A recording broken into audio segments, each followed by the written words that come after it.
Hello and welcome to another great edition of Bondi Snapshot. Today we are joined by the wonderful Dr Majorie O'Neill, State MP for Coogee and of course as well a Waverley Councillor. Let's hear what she's doing to support our local community. Majorie, look, thank you so much for joining us down here at the North Bondi Surf Club. A little bit out of the Coogee zone, but thanks for coming up here. Thank you so much for having me. I think this is God's country and I think I'm incredibly lucky to have been brought up here, and I'm incredibly lucky to be a Member of Parliament that represents the eastern suburbs. You're one of the youngest MPs in Parliament. I am. I think there's probably only 3 of us who are under the age of 35.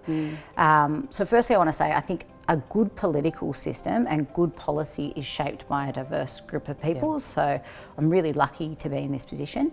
It's challenging at times, but I have to say this is probably one of the most exciting jobs I've ever had, and I feel incredibly blessed. What are some of the biggest challenges you've faced so far? So probably COVID-19, it would be amiss of me to not mention that. Within the first 18 months of me being elected, not only have we had COVID-19, we're in the biggest economic downturn, we've had the bushfires and the drought. So from the moment I got into Parliament, I think New South Wales has been in quite a big crisis situation. COVID-19 presents a whole number of challenges. You were saying how many emails a day were you getting when it started? 900. We were getting 900 emails a day, and these were issues around, as people would have known, elective surgery was cancelled.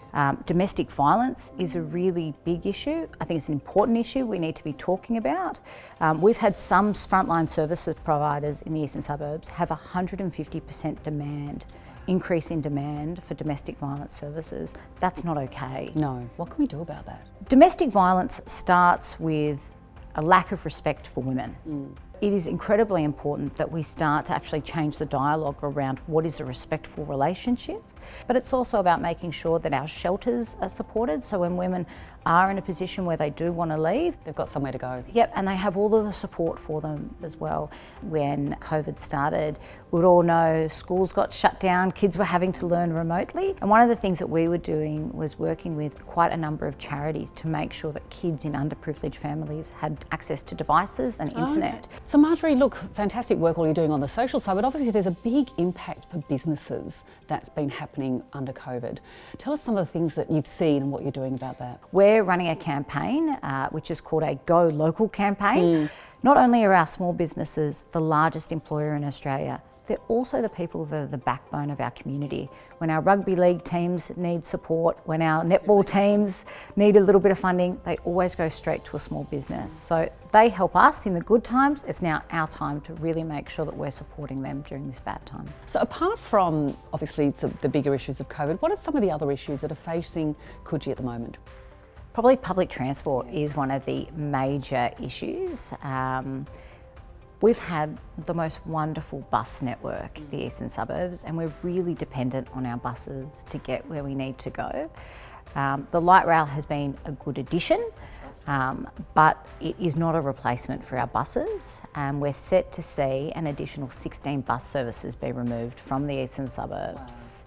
So I don't think that that's okay. As I just said, I think the light rail is a good addition, but it is not a replacement. What do you think about bringing back the Coogee to Bondi buses? Because there was a bus service. At the moment, I think it only runs like once every 30 minutes on Saturdays and Sundays only, and nobody knows about it.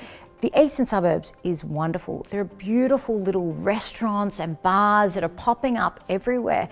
Being able to make sure that people can travel around easily, safely, affordably, it's something that I'm hugely supportive of, and I would love to see that bus expanded. You came into Parliament with a few goals and ideas, and you've had time to sort of assimilate. How do you see your future going forward, and what are you looking to achieve?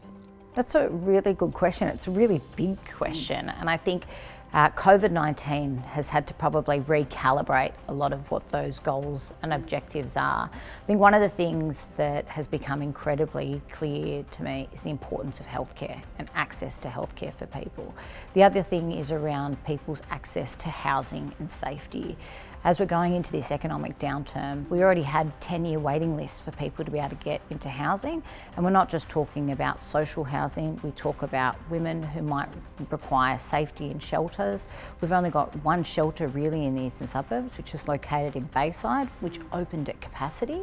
Safety and security, healthcare, these are the main objectives that I want to be pursuing, and I think it's even clearer now for me that these are things that I think all people should be passionate about. Marjorie, thank you very much. It's been amazing having you here. I love your passion. Thank you for having me, and I look forward to continuing the work that I do. And as always, if you ever have any issues, or if any of the watchers have any issues, please make sure that you feel like you can reach out and give us a call. Fantastic. We'll put your details there. Thank you very much, Marjorie.